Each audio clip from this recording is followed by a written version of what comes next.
वंदनीय आदरणीय बंटी जी। हाँ भैया, सुखी हूँ। अ, आदरणीय बंटी जी, हमने एक समय जो है मीटिंग लिया था बुद्ध विहार के अंदर। हम्म। एक भिक्षु थे जो दारू पीते थे और संबंध भी एक माता से रख रहे थे। हम्म। और हमने उसका जो विरोध किया, हम्म। तो हम ही उसमें बुरे हुए थे। और ये जो है ये अच्छी बात नहीं हुई और मुझे ही दोष दिए। सिंपल सी बात है, सभी उपासक उपासिकाओं को विशेष सूचना है ये। किसी भी भिक्षु के कमरे में कोई भी महिलाएं कभी प्रवेश न करें। कभी भी, चाहे भिक्षु गिरकर पड़ा हो जाए, पुरुष के अलावा किसी भी महिला ने अकेले नहीं जाना है। एकांत में किसी भी व्यक्ति, किसी भी महिला ने, चाहे वो कितनी भी श्रद्धावान हो, तब भी महिला ने विशेष करके भिक्षु के पास नहीं बैठना चाहिए, एकांत में तो कभी नहीं। बुद्ध की वाणी है, भिक्षु कितना भी श्रेष्ठ हो जाए, बुद्ध की वाणी है कि भिक्षु को कहा है अदस्सनीय करके। जब भगवान की वाणी को तुम उपासिका नहीं सुन सकती, तो फिर तुम्हारी भिक्षुओं की सेवा, तुम्हारे मन की श्रद्धा बेकार की है, इसको ध्यान में रखो। भगवान ने आनंद मंदिर जी ने भगवान को अंतिम समय में पूछा था कि भगवान, महिला स्त्रियों के साथ कैसा व्यवहार करे, तो भगवान ने कहा था अदस्सनीय। भिक्षुओं को कहा था कि महिलाओं को देखो मत। फिर कहते हैं सारी आनंद मंदिर जी पूछते कि बनते यदि देखने की हो जाए तो बात मत करो करके। फिर भगवान को पूछते हैं कि भगवान, यदि बात करने की बारी आ जाए तो तो कहते हैं कि संयम के साथ, संवर के साथ, केवल धर्म की जितनी बातचीत हो उतनी करो। क्यों? यही बात भिक्षुनियों के लिए है। जहां जिस विहार में भिक्षुनी अकेली है, उस विहार में पुरुष ने कभी भी अकेले नहीं जाना है। जिस विहार में भिक्षु रह रहा है, उस विहार में, उस घर में भिक्षुनी ने कभी एकांत में नहीं रहना चाहिए। नहीं रहना चाहिए। क्यों नहीं रहना चाहिए? क्योंकि भिक्षु है तो पुरुष ही, भिक्षुनी है तो स्त्री ही। अपने राग द्वेष मोह को, अपने धर्म के जीवन को जीने के लिए वो शिविर छोड़कर प्रवजित हुए हैं। परंतु अब भी उनमें वो क्लेश है। अभी बुद्ध नहीं है बताने वाले कि मोग पुरुष इस तरह से जीवन जो करके बताने वाले नहीं। आज भारत में प्रातिमोक्ष नहीं होता, विनय का अभ्यास नहीं होता, इस कारण से तुरंत क्लेश आ सकते हैं। भगवान के समय में भी जिन भिक्षुओं के दोष देखे जाते थे, ये तो बहुत बड़ा, ये तो पराजिका का दोष है, वो तो भिक्षु नहीं रह जाएगा। यदि कोई भिक्षु, आपको पता है ना, 4 पराजिकाएं हैं। यदि किसी महिला को पता है कि इस भिक्षु का संबंध किसी से है, शारीरिक संबंध है, इसका मतलब है वो भिक्षु नहीं है। हाथ जोड़ दिए बनते, आज के बाद बहुत ही धुतकारने की जरूरत नहीं बनते। आज के बाद ये हम नहीं चाहते कि आपकी हम सेवा करें, हम लोगों को ये नहीं स्वीकार है। पर ये बात दोषारोपण से नहीं, निंदनीय न हो। ये बात यदि 100% श्योर है, आपकी आंखों देखी है, यदि वो साक्षी में है, यदि उसके प्रमाण है तो ही। नहीं तो ऐसा होगा कि जो भिक्षु पसंद नहीं, उस पर दोषारोपण निकाल लगाकर आप भिक्षु को विहार के बाहर कर देंगे। ऐसा नहीं। भिक्षुओं को देखने का तरीका है।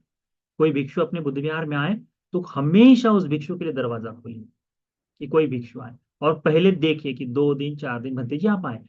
पूरी पूरी की पूरी रामायण महाभारत पूछने की आवश्यकता नहीं उस भिक्षु के लिए। पहले आकर उस भिक्षु को बैठकर देखने के बाद फिर धीरे धीरे। नहीं तो कई बार होता है ना, भंते जी लोगों को धुतकार देते हैं, हम हमारे बुद्ध विहार में भंते जी लोग नहीं रहते। इससे क्या हो जाएगा? वो भिक्षु है, घर छोड़कर आया है। एक तरफ दोष देते हैं कि भिक्षु अपने परिवार में धन देता है। क्यों देता है? क्योंकि भिक्षु का, उसका खुद का कुछ नहीं बचा है ना अभी, क्योंकि लोगों ने अपनी अपनी सत्ता कर ली है। तो दोनों तरह से सुधारने की जरूरत है। विशेष करके जिस विहार में भिक्षु रह रहा हो, कभी भी महिला ने अकेले नहीं जाना है। और पूजा कितने बजे समाप्त होती है रात्रि की? 8 बजे खत्म हो जाती होगी। 8:30 या 9 के बाद बगैर विज्ञ पुरुष के, बगैर जानते आदमी के, महिला ने बुद्ध विहार की ओर भटकना भी नहीं चाहिए। भटकना भी नहीं चाहिए। किसी भी महिला को भिक्षु रात्रि में 9 10 के बाद मैसेज भी करे, फोन करे, महिला ने जानना चाहिए। सा हमको किसकी तरह बनने के लिए बोला है? हमको बताया है विशाखा की तरह बनना है हमको। हमको बनना किसकी तरह है? तो हमको बनना है खेमा की तरह, खजुत्तरा की तरह बनना है ना। हमको बनना है नंद माता की तरह बनना है। क्यों बनना है? कि इन दोषों को अपने में भेद करना है, भिक्षु की संघ की सुरक्षा के लिए। महाउपासिका कहा था विशाखा को, क्यों? क्योंकि वो भिक्षुओं को देखती है, वो जानती है कि इनकी सेवा इस तरह से करनी चाहिए।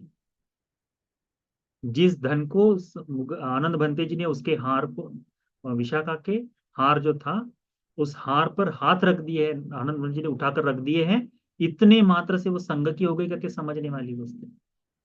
सोच लो। तो हम इस तरह से नहीं, बहुत संयम के साथ भिक्षु के साथ व्यवहार करो।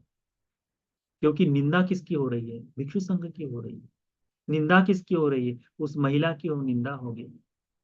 इसीलिए संयम के साथ और सक्षम, बहुत विनम्रता से हाथ जोड़ लेने का, बनते जी यदि भिक्षु धर्म का पालन नहीं हो रहा है तो आप कृपया उपासक बन जाइए, ये आप बोल सकते, इतना ही कर सकते हैं। द्वेष की भावना नहीं, द्वेष की भावना नहीं, पर इतना कर सकते। नहीं तो बनते जी आप जहाँ से आए, हुआ है, मैं स्वयं जानता हूँ, पर हम भी कुछ नहीं कर सकते उसके लिए, क्योंकि कई भिक्षु लोग हैं, ये दोष देखे गए हैं।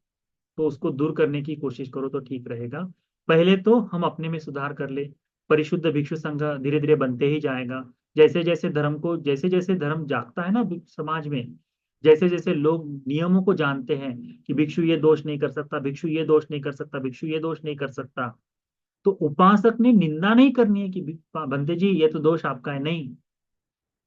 उपासक ने करना है कि ये दोष भिक्षुओं के न हो, इसके लिए जो क्षेम भूमि बनाना है वो काम करना चाहिए, उसके लिए कोशिश करनी चाहिए। तो उसको ध्यान में रखो। विशेष करके शारीरिक संबंध बनाना भिक्षु के लिए मृत्यु है करके। आपने नारियल का पेड़ देखा है? मुझे लगता है यहाँ पर अभी 113 लोग जुड़े हुए हैं। सबने नारियल का पेड़ फोटो में हो वीडियो में देखा, ताड़ का पेड़ देखा होगा, फोटो में देखा है, वीडियो में देखा है, देखा होगा। क्या होगा यदि ऊपर का बुंदा काट दे, ऊपर का जो पेड़ है उसको ऊपर से काट दे, तो क्या होगा? क्या उसमें नई पत्ते आ सकते हैं उस नारियल के पेड़ पे या ताड़ के पेड़ पे?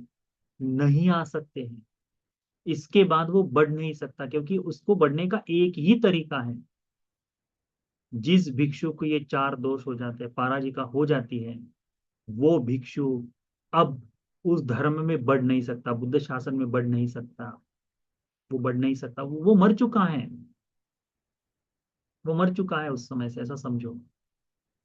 तो फिर जब मर गया है तो उसको कैसे कर सकते हैं? हाँ, बाकी जो इन चार पराजिकाओं को छोड़कर छोटी छोटी जो आपत्तियां हैं, दोष हो जाते हैं, इन दोषों को सुधारने के लिए भगवान ने उपक्रम बताया। भगवान ने बताया है कि इस तरह से भिक्षु अपने पापों से मुक्त हो सकता है।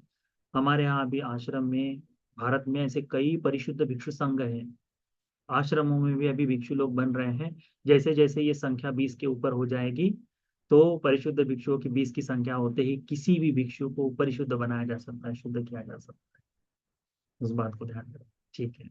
आपने कोई दोष नहीं किया है उस बारे में निंदा कर कर, परंतु यदि कोई उपासक उपासिका इस तरह के दोष देखकर भी उसका समर्थन करता है, तो वह समाज के लिए भी ठीक नहीं है और आप लोगों के लिए भी ठीक नहीं है, भिक्षु जीवन के लिए भी ठीक नहीं। क्योंकि इन दोषों को देखकर भविष्य में कोई भिक्षु बनने की कोशिश नहीं। हाँ, उन भिक्षु पर कीचड़ उछालने की जरूरत नहीं है, पर हो सकता है कि आप थोड़ा सा उनसे दूर करें और भंते जी को विनम्र निवेदन करें कि भंते जी शासन को खराब मत करें करके, जितना कर सकते। ठीक है। क्योंकि मैं अगर किसी को दोषी देता हूँ तो वो मुझे रिटर्न आना है, तो मैं इसलिए जो है बहुत पश्चाताप और ये भय में था। क्योंकि मैं बहुत डरा हुआ बनती जी, क्योंकि नहीं, कल कोई के डरने की समय। आवश्यकता नहीं।